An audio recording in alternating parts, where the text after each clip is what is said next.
안녕하세요, 여러분. 우리집 TV입니다. 오늘은 유명한 철학자인 몽테뉴의 수상록을 바탕으로 해서 인생을 후회 없이 재미있게 살기 위한 인생론, 인생 별거 없다, 재미있게 살아라 라는 주제로 우리 인생에 대해 생각해보는 시간을 갖도록 하겠습니다. 우리는 모두 각자의 삶의 무게를 견디면서 살아갑니다. 재정적인 무게, 직장에서 지위에 대한 무게, 가정에서 부모의 책임에 대한 무게, 자식으로서 기대감에 대한 무게들로 한없는 중압감에 시달리면서 살아갑니다. 하지만 인생 별거 없습니다. 프랑스 철학자 몽테뉴는 수상록을 통해서 우리에게 삶의 무게를 줄여주고 휴식 같은 시간을 가질 수 있게 이야기합니다. 몽테뉴는 말했습니다. 우리는 삶을 사는 동시에 죽음을 사는 존재입니다. 모든 건 다 망하고 나는 어차피 죽습니다. 인간에게 모든 일은 끝이 있습니다. 지금 내가 겪고 있는 고통스러운 상황들은 시간이 지나면 어떻게든 끝이 납니다. 힘든 회사 생활에도 분명 내가 출근하는 마지막 날이 있을 것입니다. 내 인생은 잠시 접어두고 잠 못 자면서 힘들게 키웠던 자식들도 어느새 훌쩍 커서 내 곁을 떠나게 됩니다. 궁극적으로 우리 인생도 언젠가는 죽음이라는 끝이 옵니다. 죽음은 인생의 결론이라고 이미 정해져 있습니다. 그래서 모든 존재는 죽음 아래에서 평등합니다.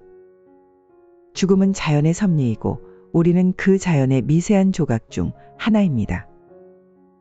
부자도 가난한 자도 죽고 직장인이든 의사든 누구든 간의 결론은 죽음입니다.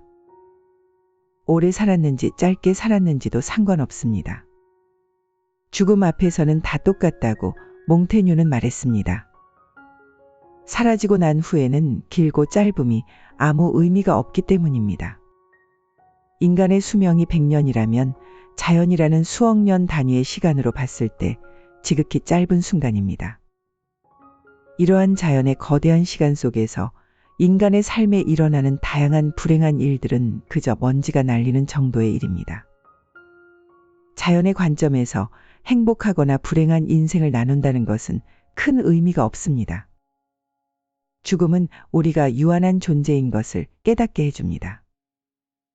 우리는 태어나서 삶을 살지만 동시에 죽음으로 한 발씩 다가가게 됩니다. 죽음을 대하는 태도는 두 가지로 나누어집니다. 하나는 내가 죽는다는 것을 완전히 잊고 끝이 정해지지 않은 것처럼 삶을 살아가는 것입니다. 다른 하나는 언젠가는 반드시 끝이 있으며 결국 나는 죽는다는 결론을 받아들이고 기억하며 사는 것입니다. 몽테뉴는 죽음에서 도망가는 것은 삶에서 도망가는 것이라고 말했습니다. 그래서 인간은 온전히 죽음이라는 사실을 받아들여야 한다고 강조했습니다.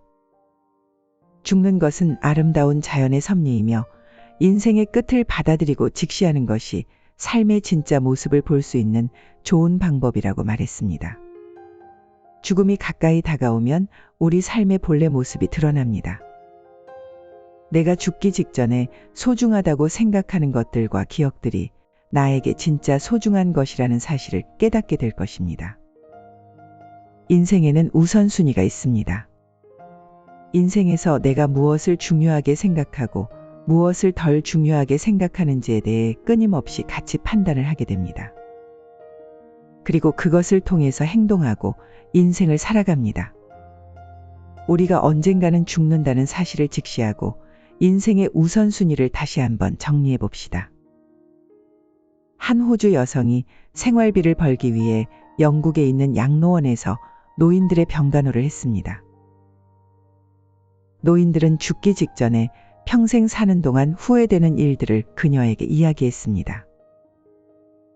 그녀는 많은 사람들의 이야기를 들었지만 후회되는 이야기는 신기하게도 공통적으로 반복된다는 사실을 깨달았습니다. 첫째, 내가 나다운 삶을 살지 못하고 타인이 원하는 삶을 살았습니다. 둘째, 그렇게 열심히 살 필요가 없었습니다. 대신 가족들과 더 많은 시간을 함께하지 못한 것을 후회했습니다. 셋째, 자신의 감정을 더 솔직하게 표현하지 못한 것을 후회했습니다. 네 번째는 친구들과 좀 더 연락하며 살지 못한 것이 후회된다고 말했습니다. 마지막으로 행복은 결국 자신의 선택에 달려 있었습니다. 남들에게 빗대어 나의 행복을 판단한 것을 후회한다고 이야기했습니다.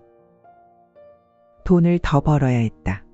더 큰 집에서 살았어야 했었다와 같이 재물에 관련된 이야기를 한 사람은 아무도 없었다고 합니다. 삶이 별거 없다는 것은 이러한 맥락에서 설명됩니다. 지금 우리가 중요하다고 생각하는 것들을 다시 재정립해 볼 필요가 있습니다. 나를 괴롭히고 삶을 더 무겁게 만드는 이슈들이나 상황들이 정말 나에게 있어 중요한 것인지 고민해 보아야 합니다. 어쩌면 내가 작게만 생각했던 평범한 일상들이 나에게 있어 세상에서 가장 소중한 것들이었을 수 있습니다. 내가 죽기 전에 떠오르는 기억으로 가져가는 것들이기 때문입니다.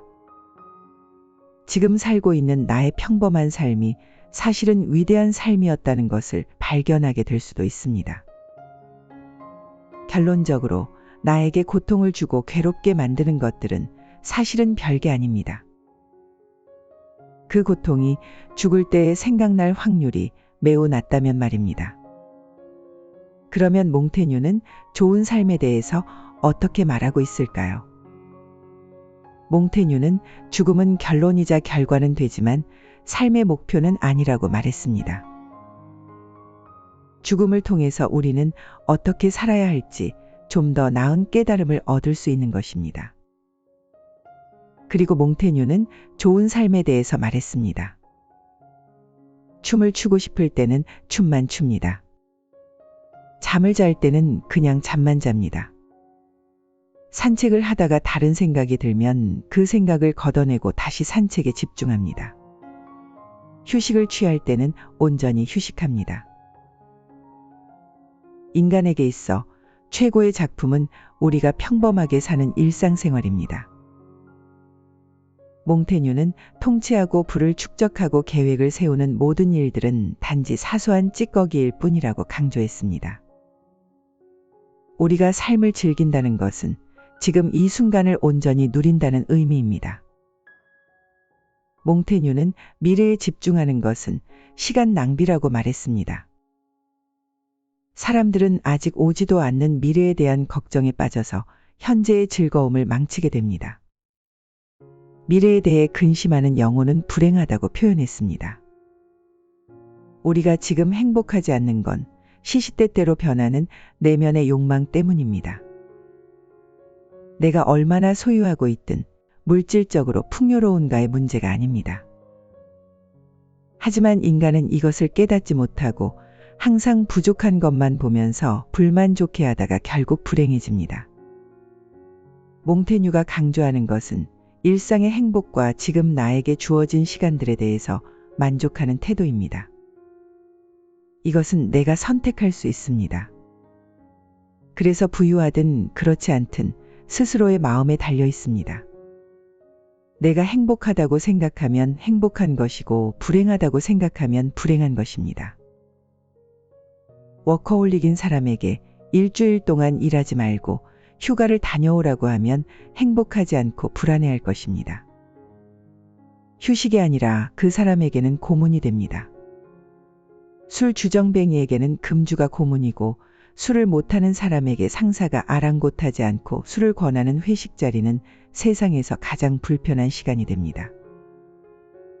각자의 상황과 맥락에 어떻게 의미를 부여하는가에 따라서 결과가 달라질 뿐이라고 몽테뉴는 말했습니다.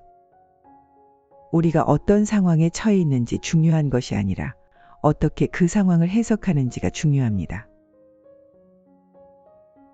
몽테뉴는 결코 쉽지 않은 환경과 사회에서 삶을 살았습니다. 그는 역사상 가장 어두웠던 시기인 16세기 유럽에서 살았습니다. 카톨릭교와 개신교 간의 갈등이 극도에 달해 있었습니다. 그리고 14세기의 창궐한 흑사병이 여전히 유럽 사람들을 위협했습니다. 흑사병은 몽테뉴의 인생에도 개입되었습니다. 그가 30살이 되던 해 평생의 친구인 라보에티를 전염병으로 잃었습니다. 그가 시장으로 임명되었던 보르도에서는 흑사병 때문에 시민의 절반인 1만 7천 명이 죽었습니다. 혼란의 극치였던 유럽에서 스스로에 대해 연구했습니다. 인간을 면밀하게 관찰하여 생각을 정리했고 이에 대한 통찰과 생각을 수상록을 통해서 우리에게 전해주었습니다. 마지막으로 몽테뉴는 삶을 온전한 나 자신으로 살라고 말했습니다. 타인을 향한 시선은 거두고 모든 관심과 생각을 오직 자기 자신에게 쏟아 부어야 합니다. 삶에서 판단과 평가를 내릴 때 남들의 기준이 아니라 내면의 기준으로 모든 것을 스스로 평가해야 합니다. 매일 매순간 타인을 향해 있는 시선을 나에게 돌려서 나라는 존재가 있다는 것을 먼저 느껴야 됩니다. 내가 무엇을 좋아하고 어떠한 생각을 하고 있는지 자신을 이해하기 위한 노력도 멈추지 않고 고민해야 합니다. 나의 기쁨은 내 스스로 결정하고 타인에 의존하는 기쁨은 경계하는 것이 좋습니다. 나의 행복을 타인에게 좌지우지 되게 맡긴다면 스스로는 행복해질 수 없습니다. 내가 바꿀 수 있고 의도할 수 있는 건 오직 나 자신밖에 없습니다. 나에게 주어진 시간과 나라는 존재는 오직 스스로에게만 허락된 것입니다. 나에게 타인을 위한 삶은 버려야 하는 찌꺼기들입니다. 그게 바로 자신을 위한 삶입니다. 몽테뉴는 진정으로 나 자신이 되기 위해서는 온전한 나만의 공간과 시간을 갖는 것이 중요하다고 말했습니다. 직장, 가족, 친구 관계와 같이 나에게 주어진 삶의 의무들에서 잠시 벗어나 보는 것입니다. 나를 올가매는 속박과 당연했던 관계에서 잠시라도 떨어지면 지금까지 보지 못했던 나 자신의 참모습을 보게 될 것입니다. 가능하면 1년 중 며칠을 계획하여 홀로 보내는 시간을 가져도 좋습니다. 그게 어렵다면 하루 중 단 30분이라도 내가 나를 만나는 시간을 가져보는 것입니다. 타인과의 만남과 여행의 시간을 낼 수 있다면 나 자신과의 약속도 마음만 먹으면 지킬 수 있습니다. 무언가 나를 올가매고 속박하고 있으면 온전한 나를 만나는 것이 쉽지는 않습니다. 직장에서 중요한 프로젝트를 진행하고 있는 중에는 나의 모든 영혼과 생각은 회사에 머물러 있습니다. 퇴근 후에도 프로젝트를 이렇게 진행하고 관리해야지, 사람들에게 이렇게 소통해야지라는 생각들이 문득 떠오릅니다.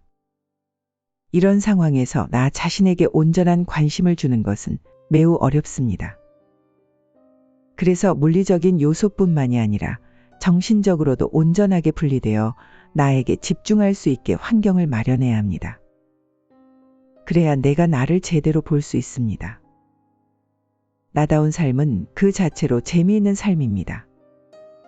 나라는 존재는 나와 평생을 함께할 스스로의 동반자입니다. 내 안의 스스로의 동반자가 나를 아끼고 나에게 애정을 쏟고 나를 존중한다는 건 모든 사람에게 인정받지 못하고 비난받는다고 해도 최소한 한 명은 절대적으로 내 편인 동반자를 얻게 되는 것입니다. 삶의 결론은 죽음이라는 사실을 직시했을 때 우리는 진정한 현실을 만나게 됩니다. 우리는 누구나 결국에는 죽는다는 사실을 통해서 삶의 진정한 우선순위를 다시 정립할 수 있게 되고 그 과정 속에서 우리를 짓눌렀던 삶의 무게를 가볍게 할 수 있는 깨달음을 얻게 됩니다. 그 후에는 단지 삶을 즐기면 됩니다.